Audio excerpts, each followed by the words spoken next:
బాలలు. ఈ రోజు మనం ఒక కథ చెప్పుకుందాం. ఈ కథ మీకు చాలా నచ్చుతుంది. ఈ కథ పేరు దయగల రాజు మరియు అతని అందమైన రాజ్యం.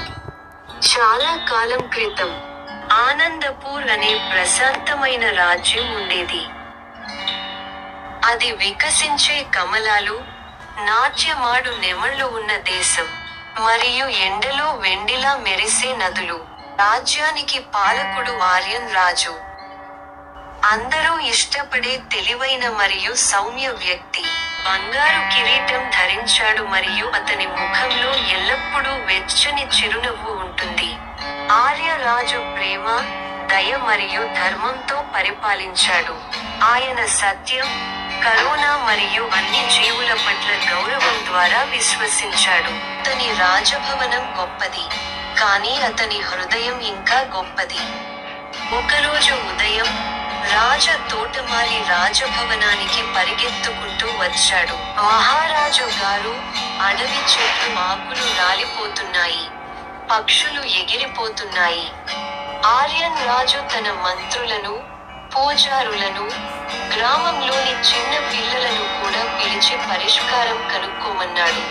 ఒక వృద్ధ ఋషి వచ్చి, మహారాజా, అడవి ఆత్మలు కలత చెందాయి అని అన్నాడు. మనం వారి పట్ల శ్రద్ధ వహిస్తున్నామని చూపించాలి. కాబట్టి ఆర్యన్ రాజు స్వయంగా అడవికి వెళ్ళాలని నిర్ణయించుకున్నాడు. అతను మృదువైన నేలపై చెప్పులు లేకుండా నడిచాడు, పవిత్ర వృక్షాలకు పాలు అర్పించాడు మరియు ఒక మర్రి చెట్టు కింద కూర్చుని ప్రార్థించాడు. అతను ఓం శాంతి, శాంతి, శాంతి అని జపించాడు.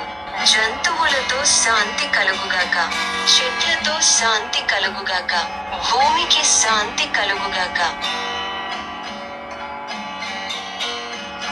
అకస్మాత్తుగా గాలి నిశ్శబ్దమైంది. పక్షులు తిరిగి వచ్చాయి మరియు చెట్లు ఆనందంతో ఊగుతున్నాయి. ఆకుల మధ్య నుండి ఒక మృదువైన స్వరం గుసగుసలాడింది. ప్రియమైన రాజా, మీ దయ హృదయాలను స్వస్థపరిచింది.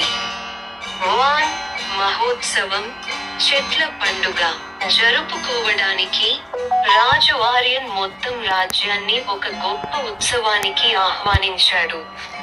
వారు మొక్కలు నాటారు, భజనలు పాడారు మరియు గ్రామాన్ని బంతి పువ్వుల దండలతో అలంకరించారు. పిల్లలు నవ్వారు, పెద్దలు ఆశీర్వదించారు, మరియు గాలి గంధపు చెక్క మరియు గులాబీల సువాసనతో నిండిపోయింది. ఆ రోజు నుండి ప్రతి సంవత్సరం ఆనందపుర కృతజ్ఞతా దినోత్సవాన్ని జరుపుకుంటుంది.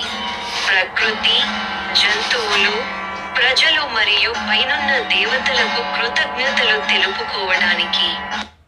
ఆర్యుల రాజు కథ ప్రతి ఇంట్లో నిద్రవేళకు ఇష్టమైనదిగా మారింది.